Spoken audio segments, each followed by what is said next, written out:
eu gostaria muito de falar com vocês um pouquinho sobre o tema que vai aparecer aqui, que é desejáveis.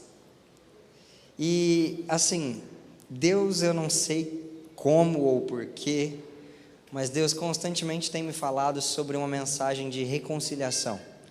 Eu acho que é meio nítido, obviamente, porque o Evangelho é uma mensagem de reconciliação, não é uma outra, não tem uma outra vertente, mas isso tem sido muito forte no meu coração, e a verdade é que eu preciso muito que você me ajude, porque o que eu vou tentar transmitir aqui, a verdade é que eu não consigo. Eu entrei ontem para orar, para preparar alguma coisa para poder passar, e na verdade a palavra sempre esteve pronta, era eu que estava precisando de ser preparado. Porque a palavra é a palavra do Evangelho que está sendo pregado o tempo todo. Não existe isso de preparar a palavra, sabia? Deus prepara o pregador. E aí eu fui perguntar para Deus, o que você quer falar? E Deus começou a encher o meu coração de uma alegria e de um amor e de algo tão inexplicável que, para ser sincero, eu não consigo transmitir. Por mais que eu me esforce, por mais que eu me dedique, eu preciso que você esteja atento. Quem topa estar atento comigo aqui, amém? Por isso, se você fala em línguas, cara, fale em línguas durante o culto. Baixinho, lógico, para não atrapalhar a pessoa do seu lado, por favor, não precisa também. Mas assim, esteja em espírito, não dispersa. Vamos focar, porque o que o Espírito Santo pode trazer para o seu coração hoje é, cara, libertador. E não é porque eu que estou falando não, é porque é Jesus que vai ser pregado, tá bom? Eu gostaria de primeiro fazer uma afirmação sobre quem Deus é, e eu gostaria de perguntar se você acha que faz sentido, tá? Então, quem acredita que Deus é tardio em irar-se e muito misericordioso? Por favor, levante sua mão. Legal, bastante gente. Que bom que você acredita nisso, porque é isso que a palavra diz. A palavra diz que Deus é misericordioso e tardio em irar-se. Só que eu também já gostaria de jogar uma outra pergunta para você, para ver se faz sentido isso que eu estou tentando te dizer. Se Deus é tão misericordioso, e se Ele é tardio em irar-se, porque no primeiro pecado do homem, no primeiro erro do homem, Ele condenou a humanidade tão severamente?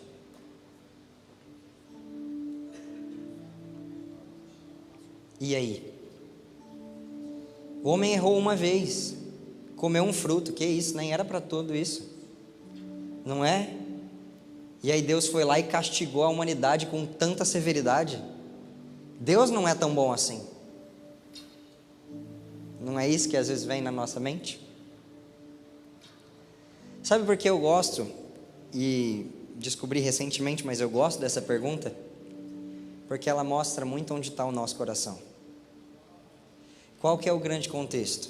Alguém aqui conhece alguém há 10, 15, 20 anos e fala, não, eu colocaria minha mão no fogo, é um homem ou uma mulher de caráter. Alguém conhece alguém assim? Sim. Se eu chego, por exemplo, para o Éder, que levantou a mão e disse que conhece alguém assim, se eu chego para ele e falo, não, então, sabe esse seu amigo teu? Então, cara, passou tal pessoa para trás. A primeira coisa que ele normalmente ia fazer é, certeza? Tal pessoa? Cara, eu acho que você não ouviu errado, porque faz anos que eu conheço essa pessoa, ela não é assim. É ou não é assim que a gente normalmente ia agir? Ou você ia abraçar qualquer palavra na hora e falar, não, nossa, que cara ridículo, não acredito. Depois de 20 anos de amizade, 15, que você conhece a pessoa, você ia descartar o que você conhece dela, porque alguém te falou alguma coisa? Alguém faria isso? Cara, não.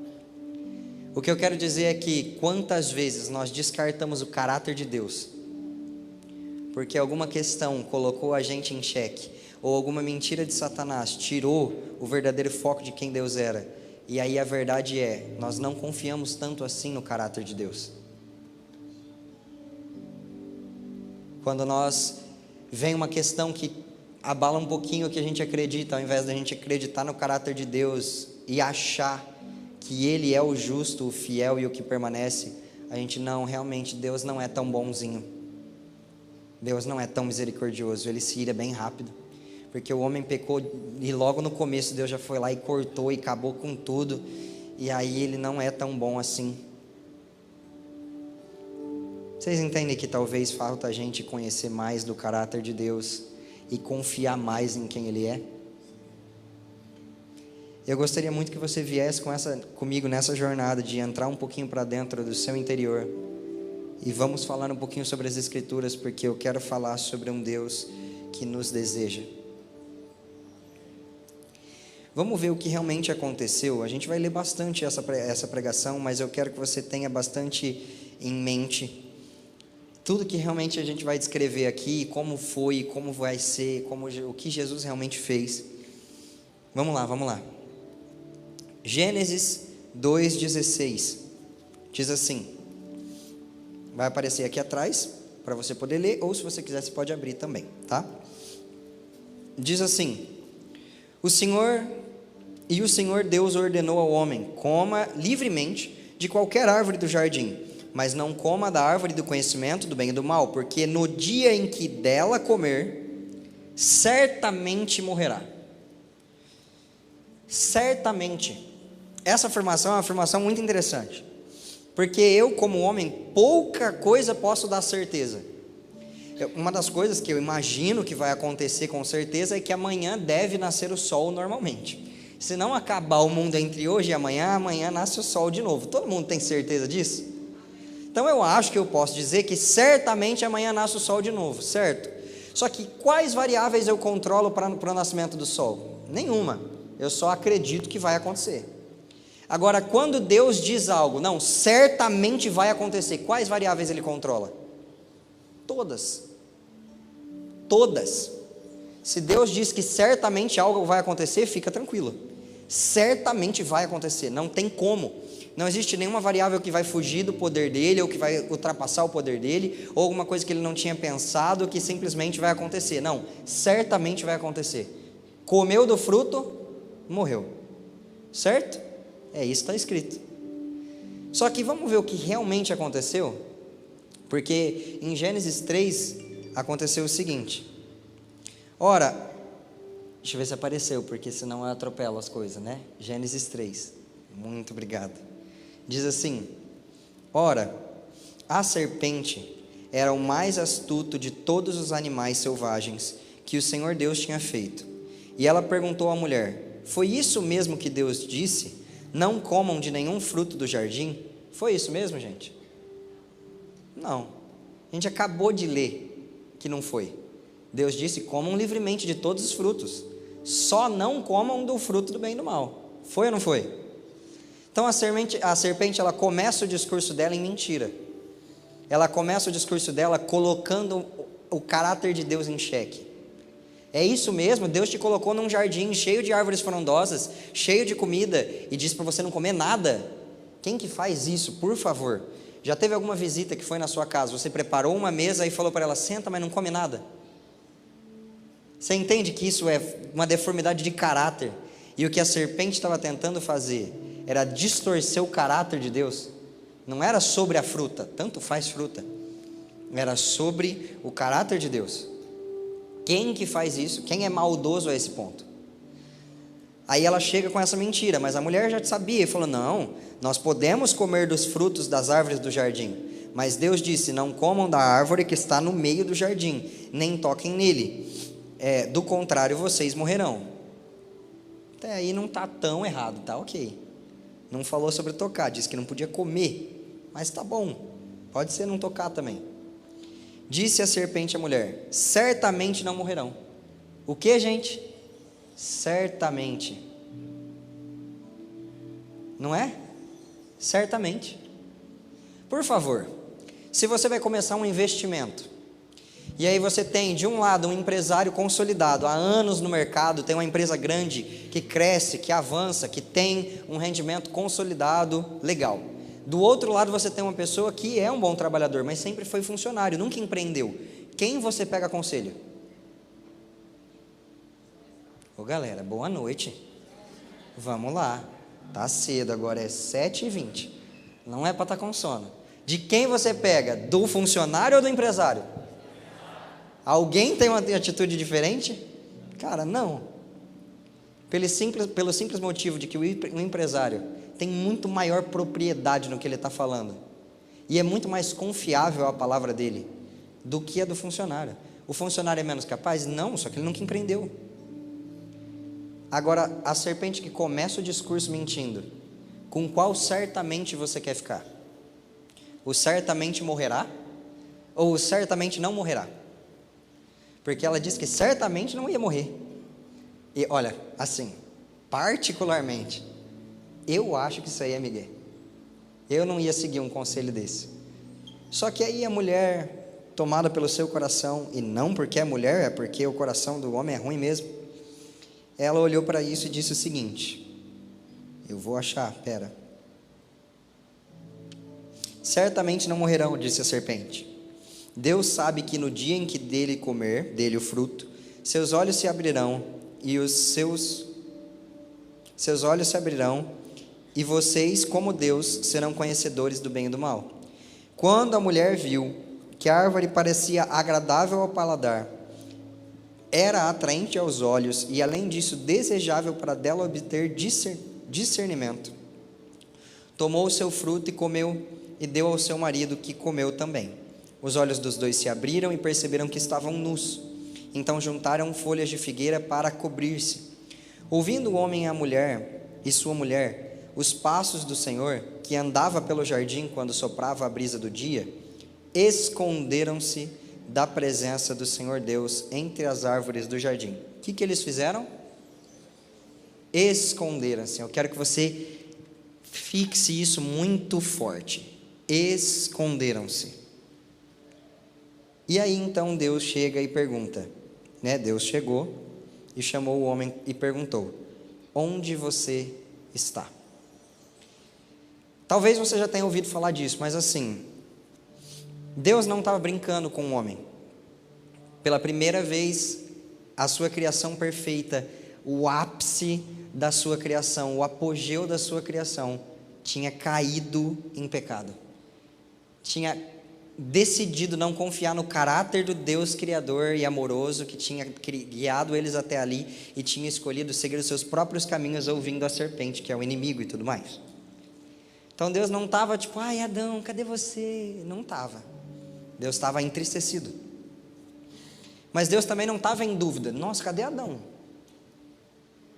Deus também não estava assim. Porque Deus é onisciente, sabe de todas as coisas, também é onipresente, está em todos os lugares. Então assim, meio que Adão já sabia, Deus já sabia onde Adão estava. Então por que ele fez essa pergunta? Porque Adão não sabia onde estava. A hora que ele fala, Adão, cadê você? A ideia era para falar para Adão, Adão, o que você está fazendo, amigo? Porque todas as vezes que eu aparecia aqui, você corria para a minha presença, amava estar diante da minha presença, corria para os meus pés, me abraçava e a gente conversava. Eu apareci e você está escondido. O que você está fazendo, Adão? Por quê? E aí depois Adão respondeu, eu ouvi os teus passos no jardim e eu fiquei com medo. Mas era a primeira vez que Adão via Deus? Não era. E aí ele disse assim, porque eu estava nu, por isso me escondi. E Deus perguntou, quem disse que você estava nu? Você comeu do fruto da qual eu proibi você de comer? Por quê? Porque a nudez fala de intimidade. Deus criou você para que você e Deus não tivessem problema em trocar intimidade. Pelo amor de Deus, não leva isso de uma forma sexualizada, não tem nada a ver com o que eu estou falando. O que eu quero dizer é que quando a gente fala de nudez, a gente fala de expor tudo que nós somos. Nosso interior, nossos sentimentos, nossos medos, nossas angústias, nossas dificuldades, nossos pensamentos, mesmo que eles não façam tanto sentido, nem que eles agradem tanto assim a Deus. Mas Adão, ele sempre estava 100% da presença de Deus, diante da presença de Deus. Quando Deus chegava, Adão chegava de peito aberto, literalmente, sem nenhuma roupa e também sem nenhum medo, sem nenhuma defesa. Adão chegava e falava, oi Deus, que bom que você chegou, queria te contar sobre o que aconteceu. Então, aconteceu tal coisa. E começava a se relacionar com Deus, porque ele estava esperando que Deus chegasse para que ele conversasse com Deus. Mas dessa vez foi diferente, porque quando Deus chegou, ele já tinha se coberto com folhas de figueira, e além disso se escondido atrás de algumas árvores. E aí quando Deus começa a questionar, ele falou assim, eu tive muito medo, então eu vi que eu estava nu, eu não quis mostrar minha intimidade para você, e eu me escondi. E aí Deus pergunta para ele assim, de que fruto você comeu. Porque só podia ter sido gerado isso de um único lugar. Não era o fruto o problema era a ideia e o espírito que carregava a serpente. A ideia da serpente, desde a primeira frase que ela falou, era distorcer o caráter de Deus a ponto de que a humanidade não confiasse mais, Eva, Adão não confiassem mais em Deus. Então, a hora que ela consegue distorcer e entra no coração de Eva e entra no coração de Adão, porque ele também sabia e também comeu, esse era o verdadeiro banquete que eles estavam comendo da mentira de Satanás, que levou a eles a desconfiar de Deus e se afastar e se esconder. Faz sentido isso para vocês? Só que aí, gente, depois que isso aconteceu e que Deus foi lá e conversou com eles e perguntou sobre isso, Adão falou, porque foi a Eva, e Eva, porque foi a serpente, aí Deus já foi falando com a serpente. E aí ele diz em Gênesis 3,15 o seguinte, para a serpente, ele diz assim: porém inimizade entre você, a serpente, e a mulher, e entre a sua descendência e o descendente dela, o descendente dela, não os descendentes, o descendente dela, este te ferirá a cabeça e você lhe ferirá o calcanhar. Por favor, você, homem, você é super amigo de cobra agora? Sim? Não? Se entrar uma agora, sim, todo mundo fica super tranquilo, os homens ficam tranquilos, as mulheres vão assustar, mas os homens de boa. Não sei vocês, mas assim, eu odeio cobra. Acho que é de todos os bichos que eu mais odeio. A inimizade não era literalmente do sexo feminino com o bicho cobra. A gente estava falando do espírito mentiroso, satânico, que distorce o caráter de Deus e a humanidade, porque a Eva foi, obviamente, a primeira mulher e mãe do resto de todo mundo. Então ele estava falando, eu vou colocar a inimizade entre o Satanás, o que a gente chama de inimigo, e toda a humanidade, porque virá um descendente que vai pisar a cabeça da serpente e vai trazer este relacionamento e este lugar de volta. Eu quero que você entenda o seguinte: Cristo veio e destruiu completamente o pecado e completamente as forças das trevas, mas ele foi ferido no calcanhar. Por quê? Porque ele não pôde prosseguir sua caminhada. Com 33 anos ele morreu numa cruz. E fim. Esse é o fim do homem Jesus, o descendente humano carregado do Cristo encarnado, terminou ali. Só que a mensagem e o que ele veio fazer permanece. Além disso, em Gênesis 3:21, diz o seguinte: o Senhor Deus fez roupas de pele e com elas vestiu Adão e Eva. Então ele pegou a nudez do homem, fez um sacrifício, cobriu a nudez do homem, como quem dizia: por enquanto vocês não querem se mostrar, mas eu sacrifico algo para proteger vocês, até que vocês estejam prontos para se mostrar de novo. A palavra diz claramente que Cristo é o sacrifício vivo que foi ofertado desde a fundação do mundo. E aí a minha pergunta é: se Deus ele é tão misericordioso e tão tardio em irar-se, por que no primeiro erro do homem ele foi tão severo? E a minha pergunta é: será que ele foi mesmo tão severo? Porque ele disse que se eles comessem, certamente morreriam, não era? Por favor, eles morreram um dia depois? Morreram na hora, comeu, morreu. Não. E depois, no outro dia, não? Não. Dali um mês? Não. Um ano depois? Não. Não. No primeiro erro da humanidade, Deus disse o seguinte: não vou castigar vocês, eu vou trazer um descendente, o meu filho, ele vai morrer no lugar de vocês e vai trazer vocês de volta, porque o que vocês foram incapazes de cumprir na aliança, eu cumpro em mim, mas eu trago vocês de volta. A primeira atitude de Deus quando o homem errou foi, ao invés de condenar, agir com misericórdia. Isso é o que a gente chama de primícia. O que é uma primícia? É a primeira atitude, o primeiro fruto, o primeiro demonstrar. Essa foi a primeira queda do homem. E o Deus Pai chamou o Espírito Santo, chamou Jesus e falou assim: cara, eles erraram feio. Não confiaram no nosso caráter, se rebelaram contra nós, desobedeceram. E a gente disse que se eles comerem, eles iam morrer. O que a gente faz?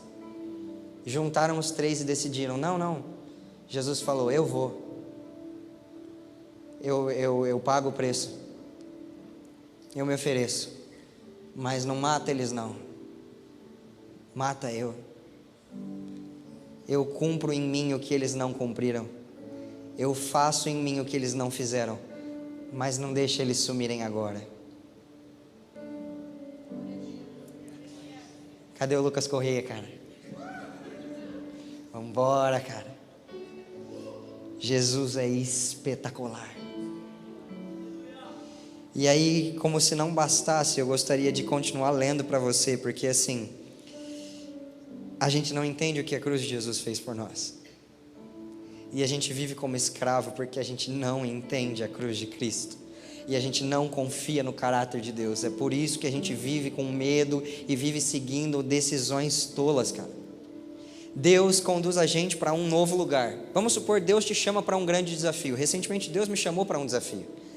E aí a gente normalmente fala assim: não, Deus está me abrindo um desafio. E ao invés da gente entender que Deus é amoroso e misericordioso, e que Ele jamais me levaria para um lugar sem também me dar a capacitação, e sem estar comigo todos os dias, a gente começa a sofrer ansiedade.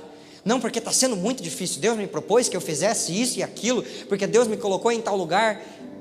Quem te colocou, irmão? Deus te pôs. Ele é ou não o seu pai? Então você está temendo o quê? Parece Adão. Ai, porque eu tive medo e por isso eu reagi assim. Medo do quê? Você confia ou não no caráter do Deus que te envia? No caráter do Deus que te ama? Por que um Deus Pai abriria uma porta para você, te colocaria num lugar de desconforto e de dificuldade, para te ver se lascar e depois olhar para você e falar assim: haha, agora você precisa me buscar mais? É isso que você acredita que é Deus? É esse o caráter que você acredita que é o de Deus? Porque eu vejo um pai que faz assim: ó, filho, eu vou abrir uma porta para você, mas vem comigo, eu vou te ajudar. E se você não souber, eu te ensino. E se você não conseguir, eu te sustento. E se você falhar, eu te levanto. Deus é Deus Pai. Deus não te fez para ficar mendigando dinheiro, nem para ser uma pessoa pobre humanamente falando. Deus não te fez para você ficar sofrendo no seu casamento. Você acha mesmo que Deus planejou o casamento, cara, para você casar e ficar vivendo briga na sua casa? Por que Deus faria isso? E às vezes você pensa: não, mas Deus, ele permitiu que eu casasse e agora eu vivo isso. Cara, deixa Deus entrar no seu casamento e erguer o casamento que Ele escolheu para você. Para de fazer com as suas mãos, cara. Você acha mesmo que Deus te deu um filho ou te deu uma filha para você sofrer com esse filho, ao invés de conhecer o amor que é ser um pai ou uma mãe? Por que Deus faria isso, cara? A vida sim tem dificuldades, mas Deus é Pai. O que eu estou tentando te falar é que você está vivendo sozinho, tentando correr sozinho, quando Deus na verdade está tentando te trazer para perto e falar que não é para ir sozinho, que Ele está tentando guiar você desde o começo da caminhada. Deus não está cobrando você para você ser mais santo, ou cobrando você para você ser um filho melhor. Ele só está querendo que você receba o amor para ser um filho.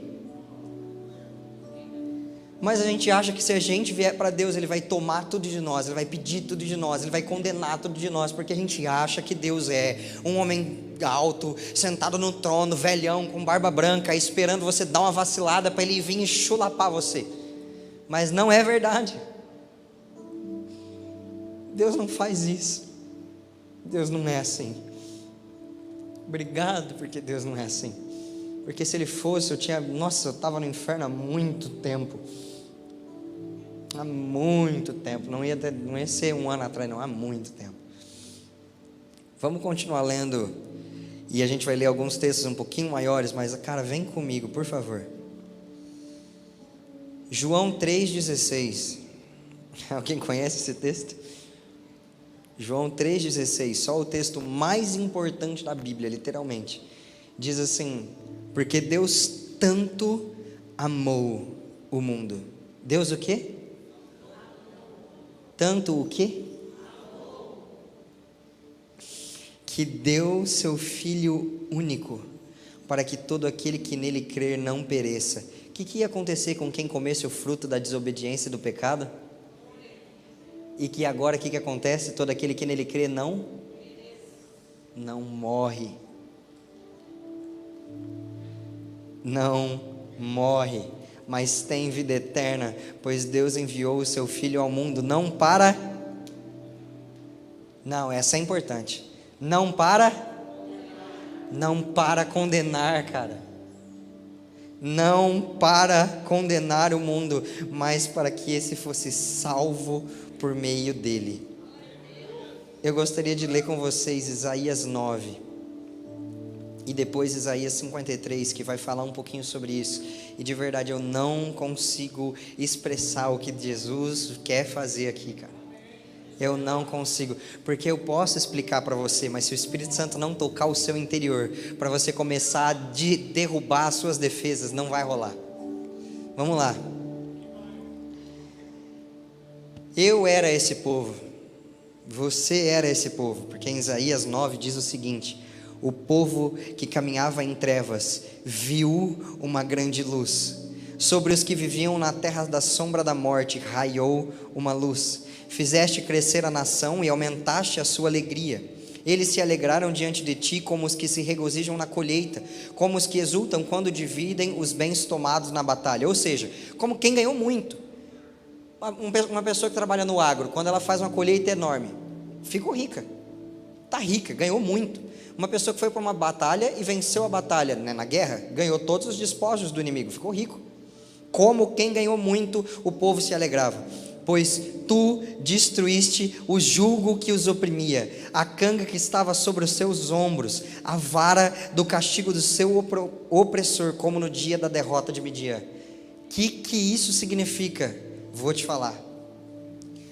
Sabe, às vezes a vida que você está vivendo, aquela específica área que maltrata a sua vida, então, porque um dia brilhou uma luz que destruiu a vara que te oprimia, e agora você não precisa ter um casamento infeliz, você pode viver com Cristo um casamento bom. Você não precisa mais mendigar por dinheiro. Por quê? Porque Cristo vai te dar sabedoria e bênção para você viver uma vida financeira boa. Você pode viver uma família reconstruída, mesmo que Satanás tenha passado 30 anos tentando destruir, Cristo em alguns reconstrói tudo. Tem alguém aqui dentro que já tentou divórcio, mas Jesus restaurou o seu casamento? Alguém tem coragem de falar isso? Porque vocês aconteceram isso, não foi? Tem mais alguém que tem coragem de levantar a mão e falar isso? Jesus faz diferença na vida das pessoas, cara. Você não precisa viver oprimido. Só que por que vivemos? E agora entra o grande ponto. Assim como Adão fez, muitas vezes quando nós pecamos, quando nós erramos, a nossa primeira reação é: eu vou me esconder. Eu vou me esconder de Deus. Eu vou tapar minhas intimidades, os meus erros, as minhas coisas, eu vou me esconder porque Deus não pode me ver assim. Mas isso pressupõe o medo de que eu seria castigado ao vê-lo. Mas Deus não enviou o seu Filho ao mundo para condenar-me, mas para me salvar. A gente ergue muralhas e defesas para que Deus não entre na nossa intimidade. Então às vezes o seu casamento é muito errado, e às vezes parte disso é culpa sua. Mas tudo bem, Deus já sabe. Ele precisa que você abra as defesas e deixe Ele entrar. Abaixa as muralhas, cara. Abaixa as armas, chega. Porque você ataca a solução do problema ao invés de atacar o problema. Satanás vem destruir o seu casamento e você não tem força para lutar, mas quando Deus vem para reconstruir, você se defende.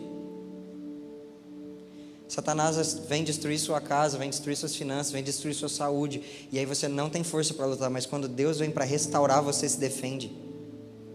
Por que você se defende? De Deus, que é amoroso, que não veio condenar, não veio bater. Eu sei que às vezes o seu pai natural não é o melhor pai do mundo, às vezes nem sequer você o conhece, talvez sua mãe natural não é a melhor mãe do mundo, talvez você nem a conheceu direito, mas eu queria te dizer, Cristo não veio bater em você de novo, Ele veio curar, Ele veio restaurar o seu interior. A verdade é que quando a gente pega, ergue muralhas e a gente se isola, se a gente não tem liberdade para ir e vir, não tem liberdade para sair, não são mais muralhas, são cadeias. As muralhas que eu ergo e me tranco para dentro são prisões, não são muralhas. Os traumas que uma vez a vida causou em você, se você se fecha nelas e não deixa Jesus entrar, não deixa Ele ser a porta, o caminho de cura, cara, eu quero te dizer, você está preso. Chega de viver preso. Porque aqui está escrito que um dia o povo que viveu as densas trevas viu raiar uma grande luz. E o braço que nos afligia e o castigo que nos oprimia foi derrotado, pois toda a bota de guerreiro usada em combate, está escrito ali também em Isaías 9, e toda veste revolvida em sangue serão queimadas. O que isso significa? Significa que todo trauma, toda mágoa, toda marca que disse que um dia houve guerra, vai ser queimado e apagado, porque Cristo chegou e dali para frente foi liberdade, não tem mais guerra. E aí continua dizendo, Isaías continua dizendo, porque um menino nos nasceu. Olha o porquê que os meus traumas foram curados, o porquê um dia eu quase fui depressivo, mas agora eu vivo alegre, o porquê um dia Satanás tentou destruir minha família, mas hoje ela não está destruída, ela está firme e forte, e agora tudo que um dia foi trauma tem sido cura para os outros. Sabe por quê? Porque um dia um menino nos nasceu. Cara, e um filho nos foi dado, e o governo está sobre os seus ombros, e ele será chamado Maravilhoso Conselheiro, Deus Poderoso, Pai Eterno, Príncipe da Paz, e ele estenderá o seu domínio, e haverá paz sem fim sobre o trono de Deus.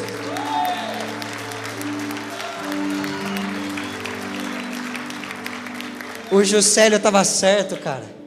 O Evangelho de Deus traz alívio. A gente vive uma vida de escravo porque a gente não confia e não se abre para o amor e para o caráter de Deus. Mas eu quero te dizer, você é um homem livre, uma mulher livre. É isso que você tem na cruz de Cristo. Aí ele continua, diz que o trono de Davi será para sempre, sobre o seu reinado, estabelecido e mantido com justiça e retidão, de agora para sempre. E para fechar com chave de ouro, diz assim, o zelo do Senhor dos Exércitos fará isso. Se fosse o meu zelo dava para duvidar, mas o zelo do Senhor dos Exércitos vai acontecer.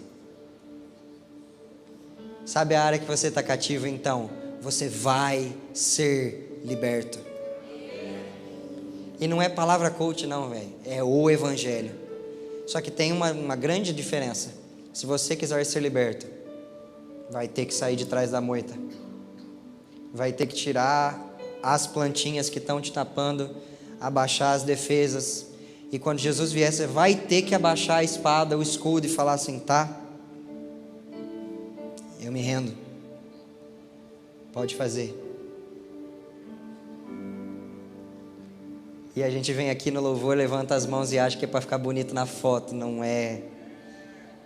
É um sinônimo de eu não vim me defender. Isaías 53, 2. Porque Cristo fez mais. Fez muito mais. Diz assim: Ele cresceu diante dele, como um broto tenro, como raiz em uma terra seca. Ele não tinha qualquer beleza ou majestade que nos atraísse.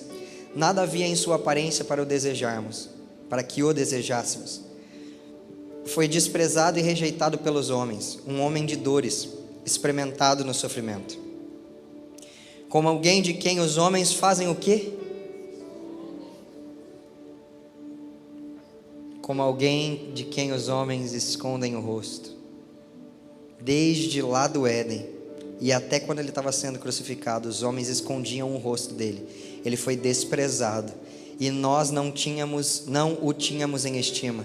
Certamente ele tomou sobre si as nossas enfermidades e sobre si levou as nossas doenças. Contudo, nós o consideramos castigado por Deus atingido e afligido. Mas ele foi atravessado por causa dos nossos pecados, foi esmagado por causa das nossas iniquidades.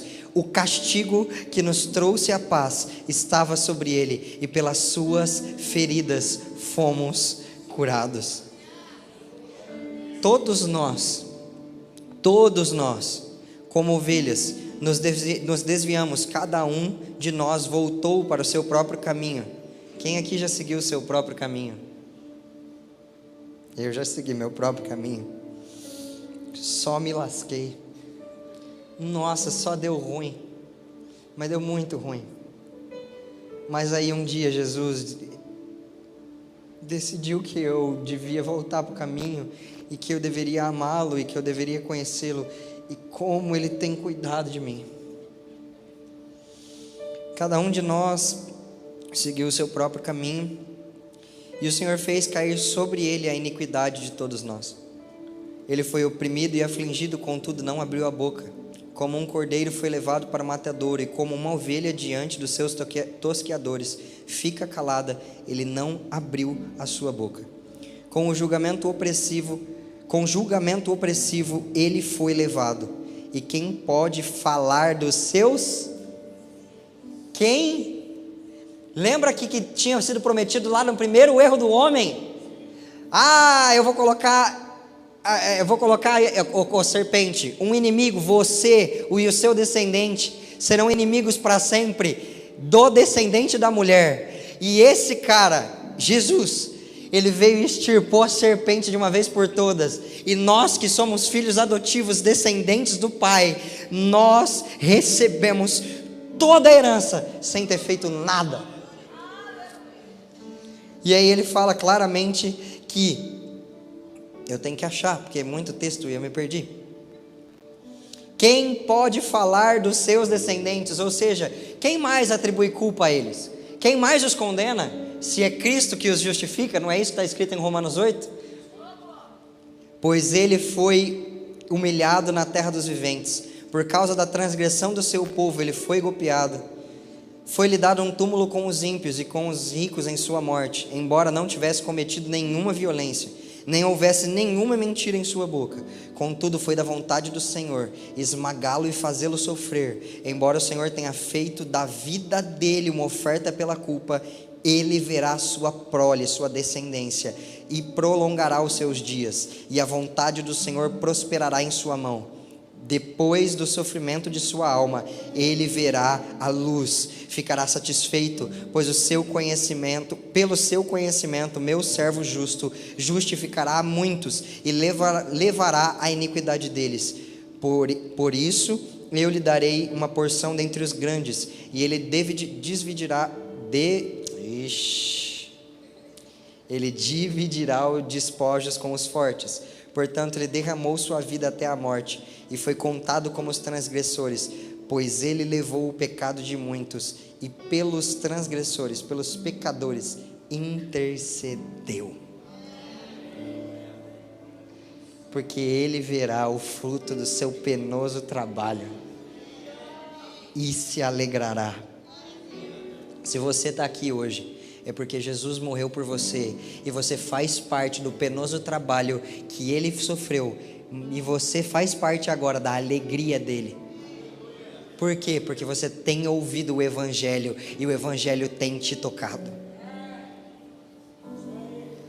O trabalho dele não foi em vão, nós somos livres. Cara, nós somos livres. Vamos analisar algo comigo rapidinho. Na primeira atitude de erro do homem, Deus estende os seus braços e fala: eu não condeno vocês, eu vou perdoar vocês, ao custo do que for necessário, e diante de tudo que tiver na minha capacidade, eu vou fazer para ter vocês de volta. Foi ou não foi? Ele só não fez mais, porque senão ele ia forçar você a amá-lo. Aí já não é liberdade mais, voltou a ser escravidão. Se você não pode escolher se você vai amá-lo ou não, voltou a ser escravo. Cristo deixa bem claro que você só o ama e só precisa buscá-lo se você quiser. Mas é que existe muita coisa boa ao buscá-lo, né? Então assim, Deus fez tudo o que Ele podia, desde a primeira vez que a humanidade errou, para que você fosse amado, cuidado e tivesse com Ele, desde o começo. Ele só não te forçou a amá-lo de volta, porque aí também seria passar dos limites, seria te colocar como escravo de novo, e Deus não gosta de escravos, Deus gosta de livres. E aí, depois de tudo isso, vocês concordam comigo que Cristo é assim, ontem, hoje, para sempre, é Deus e pode aparecer na humanidade quando Ele bem entender, certo? Quantos impérios existiram na Terra? Vários, certo? Não teve Império Babilônio, Império Otomano, teve vários impérios relevantes. Por que especificamente o Império Romano? Pensando no romano, por que Deus permitiu que, dentre tantas formas de morte e tortura, fosse a crucificação a mais comum no Império Romano? Ah, Vitor, eu não estou entendendo o que você quer dizer, deixa eu explicar. Na época, teve épocas, por exemplo, que o mais comum para você matar uma pessoa era tacar ela numa fogueira. Pronto. Por que essa não era a do Império Romano? Tinha madeira e fogo, não é tão difícil assim. Por que afogado então? Enforcado. Tem tantas formas de morrer. Não tem? De torturado dessa forma? Especificamente, Deus projetou que bem o sacrifício que seu filho morreria, fosse um que ele fosse erguido à vista de todos. E como sacrifício pelo erro do homem, Deus se apareceu assim.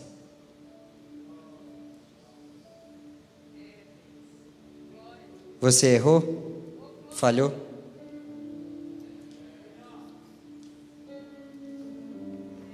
Deus podia ter escolhido outra forma de matar seu filho. Ele preferiu que Jesus morresse de braços abertos, para que deixasse bem claro a mensagem, para qualquer um que olhasse: Deus está de braços abertos. Glória a Deus. Ainda bem que Jesus é assim, porque se ele fosse de outra forma, eu estava ferrado. Eu não tinha onde recorrer, não tinha quem me ajudasse, não tinha quem me salvaria. Mas Jesus é assim. Já aconteceu às vezes de você pecar e aí naquele dia você falou: não vou orar mais, porque se eu for orar, o que eu vou falar para Jesus? Já aconteceu, eu fiz isso várias vezes, mas já aconteceu também de eu pecar. Me senti o mais miserável de todos os homens, e eu fui falar com Jesus, e sabe como é que ele estava?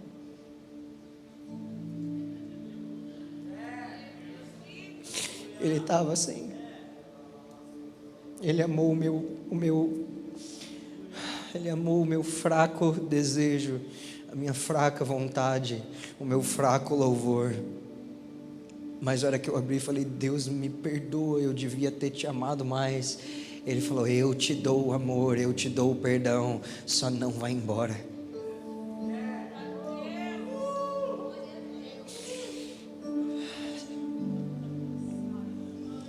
Eu quero muito que você faça algo agora, porque Cantares 7:6 diz assim.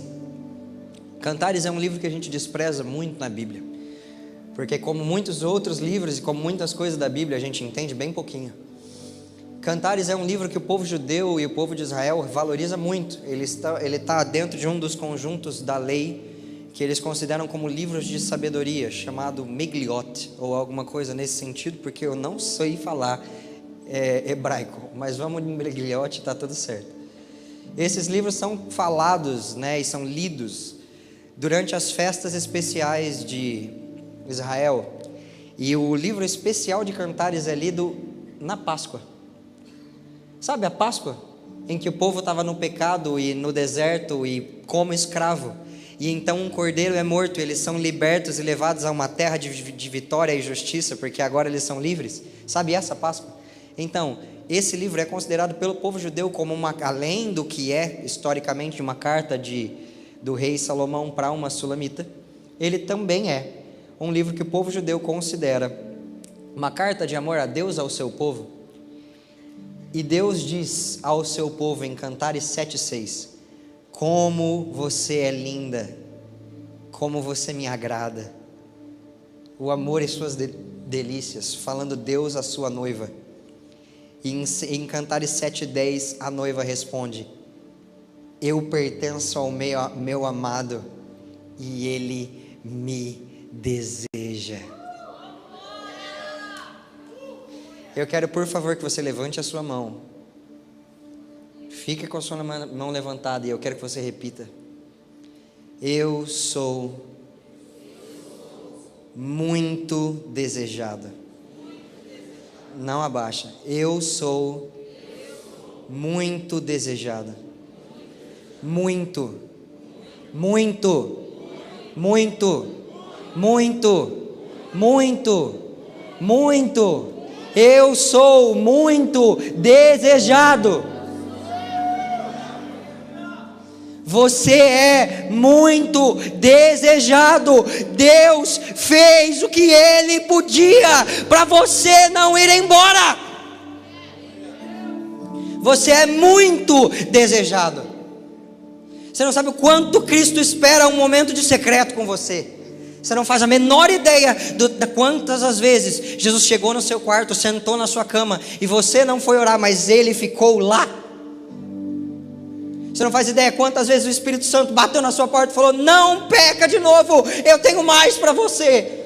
E você não faz ideia do quanto Jesus deseja atravessar as suas barreiras, as suas defesas e te fazer livre de verdade, porque você já é livre. Você é muito desejado, mas a gente vem na igreja, canta da boca para fora, ergue a mão só por erguer, porque a gente não recebe o amor de Jesus e não experimenta quem Ele é. Deus não está querendo te condenar. A gente precisa ter fome por Deus, porque Ele tem por nós. Eu não quero a Deus porque eu sou bom, eu quero a Deus porque Ele me quis, porque nisso consiste o amor. Não que eu tenha amado a Deus, mas Ele me amou primeiro.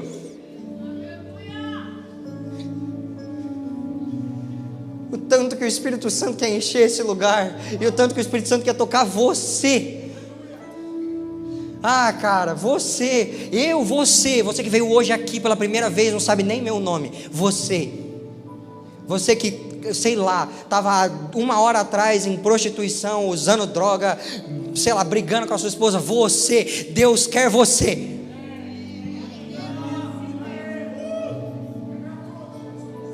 É você. O Evangelho não é para mim, o Evangelho é para você. Jesus não está me salvando para eu virar pregador, cara. Jesus está me salvando porque eu sou filho, e Ele já queria me salvar. Tanto faz o que eu vou fazer. É que depois que Ele me salvou, eu não consegui ficar parado mais. Ai, Vitor, você ora, você jejua, é isso que te santifica? Que me santifica, velho? O que eu posso fazer para poder me santificar, cara? Ficar sem comer, você acha que isso vai me fazer santo como? Ah, entrar num quarto e falar com alguém vai me fazer santo? De que forma? É o Espírito Santo, cara. Como que eu poderia fazer isso? Como que eu vou ser melhor sozinho? É Deus na minha vida. Eu não tenho nada. Eu não tenho nada, eu só tenho Jesus, cara. Eu não tenho nada, eu só tenho Jesus, cara. Jesus só me deu o amor dele, e eu nunca fiz nada que merecesse esse amor, nem nada que pudesse pagar, mas Ele continua entregando, cara. Ele continua entregando, e eu não sei o que fazer, porque eu tento retribuir, mas Ele dá mais.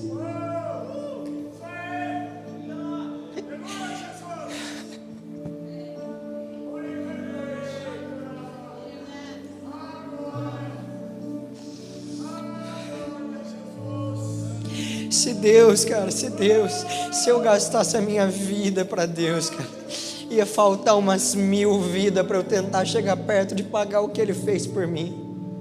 E eu não estou falando que você tem que começar a pregar, eu estou falando que você tem que começar a receber o amor, cara. Para de tentar fugir de Deus, cara, Ele não vai te condenar. Talvez seu pai te condene, talvez sua mãe te condene, talvez sua esposa te condene, sua namorada, seu marido, mas Deus não vai te condenar, cara. Talvez ninguém tenha te amado do jeito certo, mas Ele vai.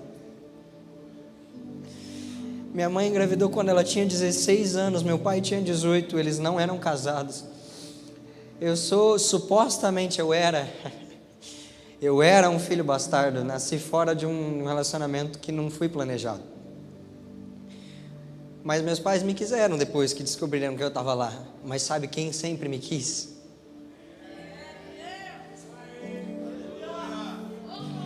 Hoje eu não sou um filho bastardo. Hoje eu sou um filho legítimo, eu fui adotado. Quando eu tinha 1 ano e pouquinho, eu tive meningite bacteriana e trataram uma semana e pouco como se fosse pneumonia. O médico falou assim, ou ele tem sequelas graves mentais ou sequelas graves físicas, galera. Sabe quem sempre me quis?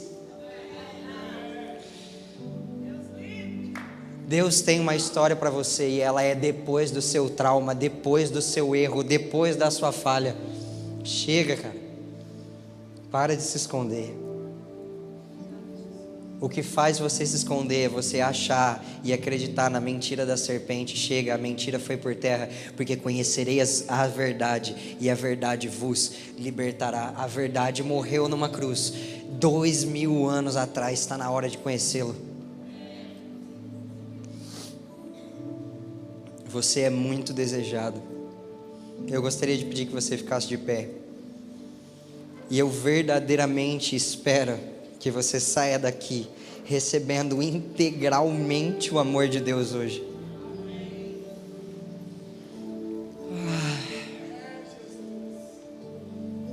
Nós somos a geração que não irá te envergonhar, Senhor. A tua palavra está nos nossos corações. A tua palavra está nos nossos corações. Cara, eu gostaria muito de chamar você. Você que um dia recebeu o amor da cruz de Cristo e acha que, assim, você que recebeu o amor de Cristo e acha que pode entregar mais para Jesus, por favor, vem aqui. Você que está se escondendo até hoje, mas acha que chega, deu. Cansei de me esconder. Cansei de ficar escondido atrás das minhas defesas, das minhas barreiras. Cansei de fugir. Cansei de ter medo. Cansei de achar que Deus vai me condenar. Você que quer receber o amor de Jesus nessa noite e fala, não, eu cansei de vir para a igreja e simplesmente cantar uma música, ouvir uma palavra e ir embora. Eu quero sentir Deus de verdade. Ah, mas Deus não fala comigo. É hoje, amigo, é hoje. É hoje que Deus vai falar com você. É hoje que Deus vai revirar o seu interior, porque Cristo está aqui, cara. Você que quer ouvir Jesus, você que quer receber o Espírito Santo, você que quer alguma coisa de Deus, cara, vem aqui para frente, pelo amor de Deus. Ah, para que vir para frente? Eu vou te explicar. Porque enquanto Adão estava escondido atrás da plantinha lá, não aconteceu nada. Mas a hora que ele decidiu sair de trás da plantinha, dar uns 2, 3 passos para frente e falar, eu quero é Jesus, o negócio começou a rolar. Então assim, não é que Deus não está te vendo atrás da cadeira, mas toma o passo de fé, vem aqui para frente e fala com Jesus. E eu gostaria de conduzir uma oração para isso. Espírito Santo, por favor, enche esse lugar com a sua presença, mais do que o Senhor já fez. Eu te peço, Espírito Santo, não deixa um único coração que se abrir aqui hoje, sem receber a sua presença. Não deixa um único filho seu que topar sair de trás das defesas e das barreiras, sem receber a porção indescritível do seu amor. Senhor Jesus, eu te peço, vem, batiza no Espírito Santo, derrama dom, derrama amor, derrama cura, derrama tudo que a tua cruz já comprou para nós. Por favor, condena e traz ao chão as mentiras de Satanás, mas permite a gente viver com a tua verdade. Senhor, nós decretamos contra as mentiras de Satanás, contra as mentiras de que não somos amados, de que não somos bons o suficiente, de que não somos desejados, de que nós não estamos prontos ainda. Todas essas mentiras nós decretamos no chão pelo poder da cruz de Cristo, porque Cristo diz que você é desejado. Senhor, eu clamo a Ti, por favor, enche esse lugar e ministra os nossos corações. E eu gostaria de pedir para você, abre a sua boca e fala com Deus. Cara, fala em línguas, clama, ajoelha, rola no chão, mas não sai daqui sem o amor de Jesus. Cara, eu quero dizer para você, você não precisa mais viver sem destino. Você não precisa mais viver sem lugar. Deus preparou uma mesa para você. Deus preparou uma família para você. Deus te enche de amor, de graça, de alegria. Vem para Jesus, cara. Vem para Jesus. O que eu quero dizer, cara, que não é só sobre um estilo de vida, é sobre receber uma vida que nunca foi nossa por direito. Deus não melhorou a minha vida, Deus me deu uma nova vida, uma vida que eu nunca teria capaz de viver, uma vida que eu jamais poderia ter. Deus me deu. Vamos celebrar a cruz de Cristo, cara. Vamos cantar, adorar, pular, agradecer. Vamos cantar lararará, porque Cristo salvou a nossa vida, cara. O Senhor é inigualável, é inexplicável. Deus é maravilhoso. Mas eu sinto que ainda tem alguma coisa que o Espírito Santo quer fazer aqui. Por isso eu gostaria muito que você que fale em línguas, comece a falar em línguas. Vamos encher esse lugar porque o Espírito Santo quer fazer alguma coisa aqui ainda.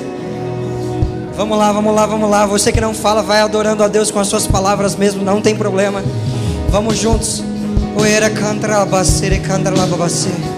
Enche esse lugar, Espírito Santo.